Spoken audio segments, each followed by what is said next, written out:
Freelancing के हवाले से ये बातें तो बहुत सारी कर ली हैं कि जी शुरू कैसे करना है, कहाँ से शुरू करना है, प्लेटफ़ॉर्म्स कौन से हैं, जॉब्स कैसे सर्च करनी हैं और उसके अलावा लिमिटेशंस क्या हैं, उन्हें ओवरकम कैसे करना है। लेकिन एक बड़ा इम्पोर्टेंट क्वेश्चन, बल्कि 4 इम्पोर्टेंट चीज़ें, जो आम तौर पे इग्नोर कर देते हैं लोग और फिर काफ़ी परेशानी का सामना भी करना पड़ता है, एंड में मायूस भी होते हैं, उनका ख़्याल नहीं रखा जाता। आज हमने उन चीज़ों पे बात करनी है। उसमें सबसे पहली चीज़ तो ये है कि आप अपनी इवैल्यूएशन, सेल्फ इवैल्यूएशन करते वक़्त ये देखें कि क्या आपकी वो नेचर भी उस तरह की है जो फ्रीलांसर्स के अंदर होता है, रिस्क टेकर्स होते हैं, सेल्फ ड्रिवन नेचर होती है, एक इनर ड्राइव उनके अंदर होती है, खुद से किसी भी काम को परफॉर्म करने की। उन्हें किसी बॉस की ज़रूरत नहीं होती, इंस्ट्रक्शंस या गाइडेंस के मामले में ये ज़रूरी नहीं होता कि कोई बंदा उनके सर पर मौजूद रहे। आपको अपनी एहतसाब खुद करना है कि आप धक्का स्टार्ट तो नहीं है, ऐसा तो नहीं है कि कोई काम आपसे करवाने के लिए आपके सर पे खड़ा होना पड़े और आप बहुत जल्दी बोर हो जाते हैं, उकता जाते हैं और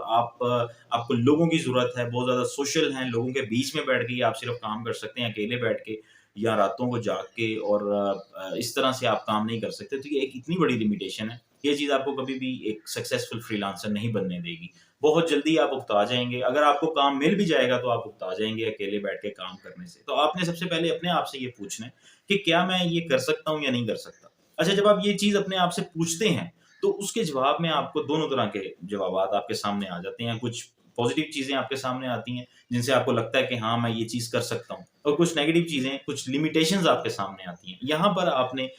इसी स्टेज पर ये डिसाइड कर लेना है कि क्या आपके लिए ये पॉसिबल है या नहीं है। अपनी जो पॉज़िटिव और नेगेटिव एस्पेक्ट्स हैं, उनको वेटेज दें कुछ और देखें कि कौन-सी साइड जो है, किस साइड का पलड़ा ज़्यादा भारी है। अगर तो आप बर्दाश्त कर सकते हैं इस चीज़ को कि आप कि किसी के साथ कोई कोलैबोरेशन नहीं है, कोई टीम वर्क नहीं है और आप अकेले बैठे हुए हैं, डेडलाइन्स नज़दीक हैं, आप उन्हें मैनेज कर रहे हैं, आपको किसी से कोई हेल्प नहीं मिल रही, आपके अपने अंदर ये एबिलिटी मौजूद है कि आप बाकी सारा कुछ शोर-शराबा छोड़-छाड़ के बड़े फ़ोकस्ड होके आप बैठ सकते हैं। तो इसका मतलब ये है कि आप इस फ़ील्ड के लिए एक मौज़ून शख़्स हैं। लेकिन दूसरी तरफ अगर आपको ये जवाब मिलता है कि नहीं यार, ये बड़ा मुश्किल काम है, अकेले एक कमरे में बंद होके बैठ जाना और किसी के साथ कोई गपशप भी ना हो सके और फिर उसके अलावा कोई आपको सपोर्ट भी नहीं कर रहा, कोई आपको डायरेक्ट भी नहीं कर रहा, कोई आपसे रिपोर्ट्स नहीं साथ-साथ ले रहा। मतलब अगर एक डेडलाइन आपके पास 15 दिन बाद की है, तो 15 दिन बाद ही किसी ने आके आपके क्लाइंट ने आपसे पूछना है कि हाँ जी, कितना काम किया है। आपने अपने जो प्रोजेक्ट्स हैं, उनको ब्रेक डाउन करने की एबिलिटी आप में भी नहीं है, ना कोई ऐसा शख्स आपके साथ मौजूद है जो उसे कर सके, तो फिर भी आप इस फ़ील्ड के लिए एक मौजूद शख्स नहीं हैं। अच्छा, तीसरा क्वेश्चन जो है, जो तीसरा सवाल है, वो ये है कि ठीक है, आपने आइडेंटिफ़ाई कर लिया कि हाँ, मैं सूटेबल हूँ इस चीज़ के लिए, मेरा स्किल सेट ऐसा है, मेरी मेंटालिटी ऐसी है, मेरे अंदर वो ड्राइव भी है। तो अब अगली चीज़ ये आती है कि अगर आप आज फ्रीलांसिंग स्टार्ट करते हैं,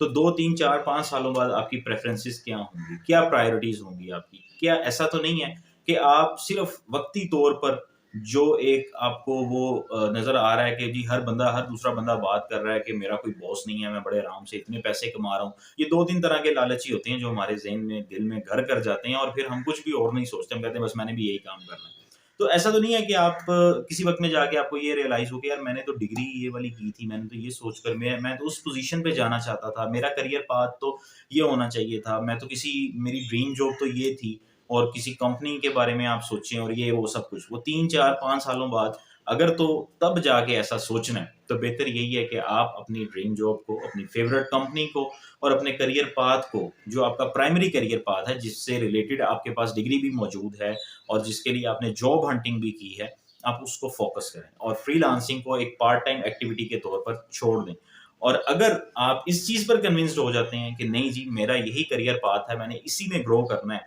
तो फिर चौथे नंबर पे जो सबसे इम्पोर्टेंट चीज़ आपने अपने आप से पूछनी है, वो ये है कि क्या वक़्त के साथ-साथ अपने स्किल्स को डिटीरियोरेट होने से बचाने की एबिलिटी आपके अंदर मौजूद है या नहीं है? नॉलेज किस तरह से आप क्रिएट कर सकते हैं, उसको ऑब्टेन कर सकते हैं, मैनेज कर सकते हैं? क्या ये एबिलिटी आपके अंदर है कि 2 साल बाद आपको पता चलता है कि यार जो काम मुझे आता था, अब वो काम काफ़ी हद तक रिडंडेंट प्रैक्टिसेज़ की मद में आ रहा है। जो डिज़ाइन्स मैं बनाता था, जो टूल्स मैं यूज़ करता था, अब वो मज़ीद मार्केट में उनकी किसी को कोई ज़रूरत नहीं है। तो क्या उस वक़्त में आप कुछ नया सीख सकते हैं? क्या वक़्त के साथ-साथ कंटीन्यूअस लर्निंग के प्रिंसिपल्स को फ़ॉलो करते हुए आपके अंदर ये एबिलिटी है कि आप नई चीज़ें सीख सकते हैं? तो फिर आपको फ्रीलांसिंग को बतौर एक professional career, entire professional career आपको यूज़ करना चाहिए, इसको चूज़ करना चाहिए। अदरवाइज़ अगर आपके अंदर इन सब चीज़ों में आप अगर स्कोर करते हैं अपने आप को और स्कोर जो है वो इनसफिशिएंट है, तो इसका मतलब ये है कि किसी ना किसी पॉइंट पर जाके या तो मेंटली आप बहुत अपसेट हो जाएँगे इस फ्रीलांसिंग के हवाले से,